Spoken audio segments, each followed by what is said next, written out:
जय हिंद मित्रांनो, JVS अकॅडमीमध्ये आपल्या सर्वांचं स्वागत आहे।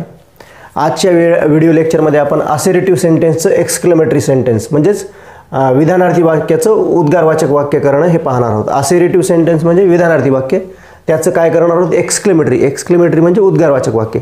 आधी उद्गारवाचक वाक्य कशाला म्हणतात?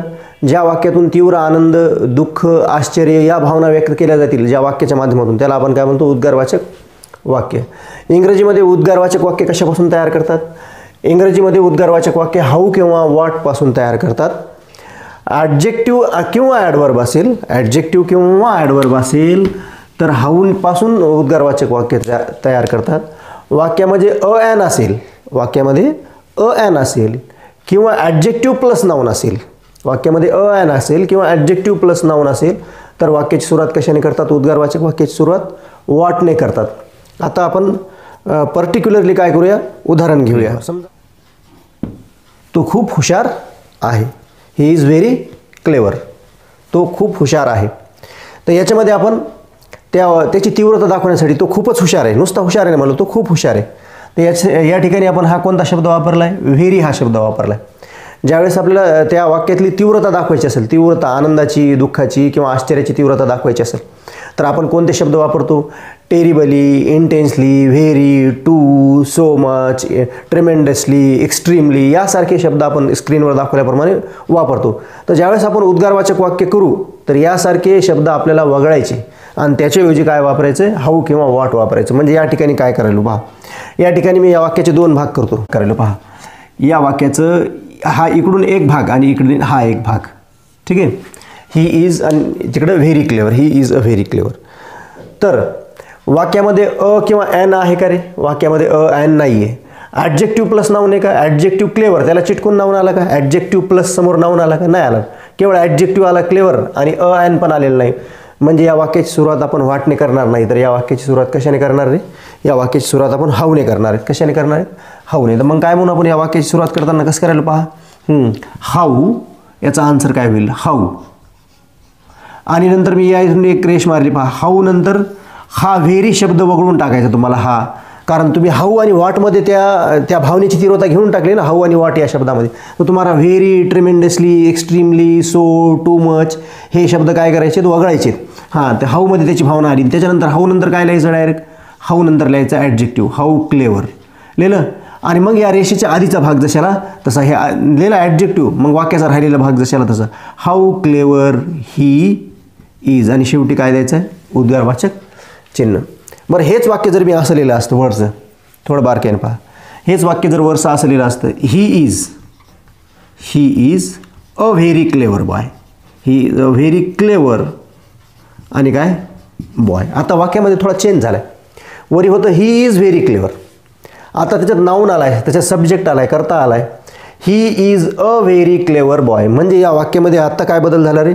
या वाक्यामध्ये हे बदल झाला की काय आला? या वाक्यामध्ये आला आणि ॲडजेक्टिव्ह प्लस नाऊन आला। ॲडजेक्टिव्ह नंतर काय आलं? ॲडजेक्टिव्ह नंतर नाऊन आलं। क्लेवर या ॲडजेक्टिव्ह नंतर बॉय हा काय आलेला आहे?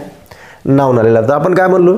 ज्यावेळेस वाक्यामध्ये किंवा ॲन येईल नुसतं, किंवा वाक्यामध्ये ॲन आणि ॲडजेक्टिव्ह प्लस नाऊन येईल, तर त्यावेळेस उद्गारवाचक वाक्याची सुरुवात कशाने करायची रे? उद्गारवाचक वाक्याची सुरुवात व्हॉटने करायची। तर मग काय येईल? हां, हे विशेषणाच्या आधीचं एक वाक्य आणि विशेषणाच्या नंतरचं वाक्य, असं दोन वाक्य करतो। तर पहा, हे काय होईल मग? याचं उद्गारवाचक वाक्य करताना व्हॉट, ओके, आणि मग काय करायचं तुम्हाला? व्हॉट आणि मग व्हेरी वगळून टाकायचं, कारण व्हेरीचा इफेक्ट व्हॉटमध्ये आलेला आहे, आणि मग व्हॉट आणि मग आणि विशेषण, what a clever boy, what a clever boy, आणि he is what a clever boy, what लिहिलं नंतर क्लेवर बॉय ही इज, याचं उद्गारवाचक आणि मग शेवटी उद्गारवाचक चिन्ह। कसं केलं आपण? याचं उद्गारवाचक वाक्य कसं केलं आणि याचं उद्गारवाचक वाक्य केलं कसं केलं हे बारकाईने पहा। ज्यावेळेस वाक्यामध्ये किंवा ॲडजेक्टिव्ह प्लस नाऊन आलं तर त्यावेळेस वाक्याची सुरुवात व्हॉटने केली, आणि किंवा ॲडजेक्टिव्ह प्लस नाऊन नाही आलं ॲन, तर त्या वाक्याची उद्गारवाचक वाक्याची सुरुवात कशाने केलेली आहे? त्या उद्गारवाचक वाक्याची सुरुवात हाऊने केलेली। म्हणजे ओव्हरऑल उद्गारवाचक वाक्याची रचना कशी असते? याला पहा ना, याला पाहून, याला आणि याला पाहून त्याची रचना कशी असते? त्याच्या रचनेविषयी लिहू शकतो आपण। त्याची रचना, उद्गारवाचक वाक्याची काय रचना याप्रमाणे आहे। उद्गारवाचक रचनेची वाक्याची रचना आहे हाऊ किंवा व्हॉट, काय असेल? हाऊ किंवा व्हॉट, आधी हाऊ येईल किंवा वॉट येईल. हाऊ किंवा वॉट नंतर काय येईल, इथं पण पहा ॲडजेक्टिव्ह आलेलं आहे, इथं पण काय आलेलं आहे ॲडजेक्टिव्ह. हाऊ वॉट नंतर काय येईल, हाऊ वॉट नंतर येईल ॲडजेक्टिव्ह. हाऊ वॉट नंतर काय आला, ॲडजेक्टिव्ह आला. हाऊ वॉट नंतर ॲडजेक्टिव्ह आला. ॲडजेक्टिव्ह नंतर इथं काय आला, इथं पहा वॉट असेल तर ॲडजेक्टिव्ह नंतर काय आला, नाऊन आला. ॲडजेक्टिव्ह नंतर काय आला, ॲडजेक्टिव्ह नंतर नाऊन आला. नाऊन नंतर काय आला, ॲडजेक्टिव्ह नाऊन नंतर सब्जेक्ट आला. आणि मग नंतर हेल्पिंग वर्ब आला. कोणतं वर्ब आला, हेल्पिंग वर्ब. HP म्हणजे हेल्पिंग वर्ब. हेल्पिंग वर्ब आला आणि त्याच्यानंतर एक्सक्लेमेटरी मार्क आला. म्हणजे त्या वाक्याची रचना कशी आहे, वाक्याची रचना हाऊ किंवा वॉट ॲडजेक्टिव्ह प्लस नाऊन आणि काय हेल्पिंग वर्ब. रचना पहा काय आहे, हाऊ किंवा वॉट येईल, त्याच्यानंतर ॲडजेक्टिव्ह येईल, मग नाऊन येईल, नाऊन बॉय, आणि मग सब्जेक्ट ही, आणि मग हेल्पिंग वर्ब येईल. किंवा आपण या टाईपचं जर सोपं वाक्य असेल हाऊचं, तर त्याच्यामध्ये असं बी म्हणू शकतो हाऊ किंवा वॉट. ओके, आपण किंवा ही रचना तुम्हाला हे जर समजत असेल तर असं पहा. किंवा आपण काय म्हणू शकतो, हाऊ किंवा वॉट येईल, हाऊ किंवा वॉट येईल, आणि मग हाऊ वॉट आल्यानंतर मग काय येईल, ॲडजेक्टिव्ह येईल. हाऊ किंवा वॉट नंतर काय ॲडजेक्टिव्ह येईल. ॲडजेक्टिव्ह आल्यानंतर वाक्याचा राहिलेला भाग असं म्हणू शकतो आपण, वाक्याचा राहिलेला भाग. आता हे चांगलं तुम्हाला समजावं म्हणून तुम्हाला काही एक्झाम्पल पाहावे लागतील. ओके, याला आपण असंही लिहू शकतो. आता आपण काही एक्झाम्पल पाहू हे समजावून. मी काही एक्झाम्पल बोर्डावर लिहिलेले आहेत. खूप सोपं आहे उद्गारवाचक वाक्य करणं, खूप सोपं आहे. उद्गारवाचक वाक्य हाऊ किंवा व्हॉटने सुरुवात होईल. वाक्यात ॲडजेक्टिव्ह किंवा ॲडवर्ब असेल तर हाऊ घ्यायचं, आणि वाक्यात ॲन आणि ॲन आले असतील, हे उपपद आले असतील, आणि मग ॲडजेक्टिव्ह प्लस नाऊन आला असेल तर काय घ्यायचं, वॉट घ्यायचं. काहीच नाही त्याच्यात. ओके, थोडी तुमची इंग्रजी चांगली असेल तर तुमच्या कोणत्याही नियमाची तुम्हाला आवश्यकता नाही आहे. फक्त हाऊ आणि वॉटने आपल्याला काय करायचं, हाऊ वॉट आणि त्याच्यासमोर ॲडजेक्टिव्ह आलं पाहिजे.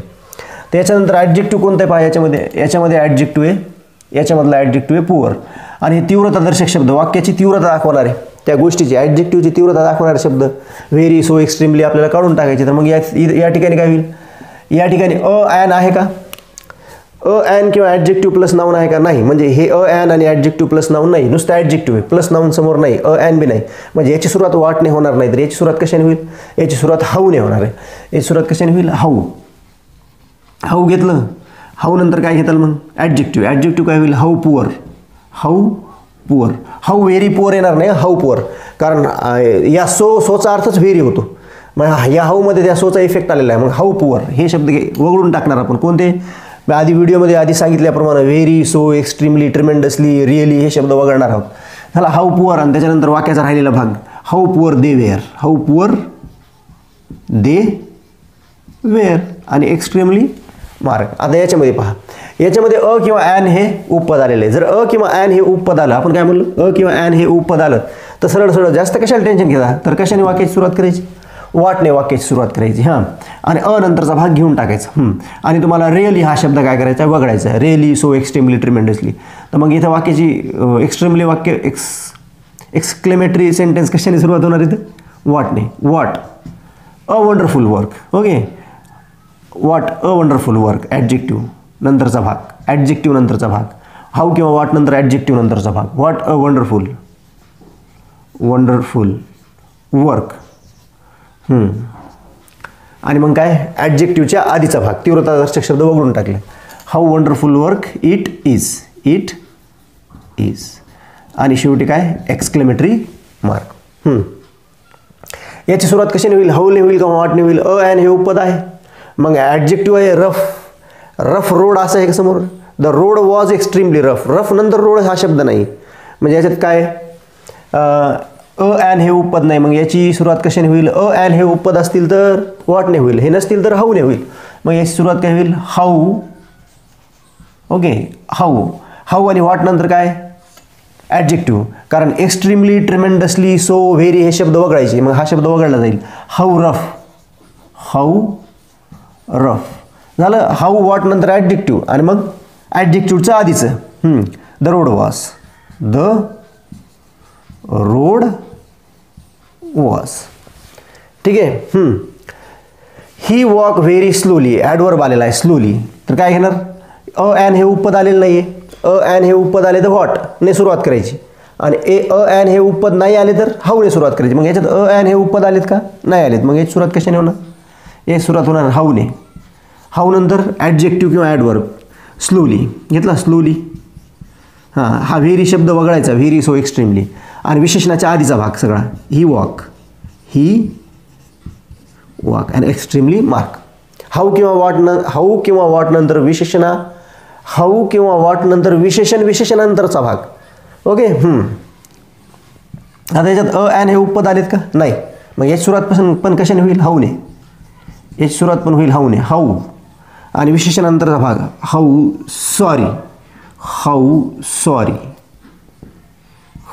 Sorry. She was a lucky girl. याच्यात काय आलं? अ किंवा ॲन उपपद आलं. अ किंवा ॲन उपपद आलं तर वाक्याची सुरुवात कशाने करायची? व्हॉट. ओके. व्हॉट लिहिलं.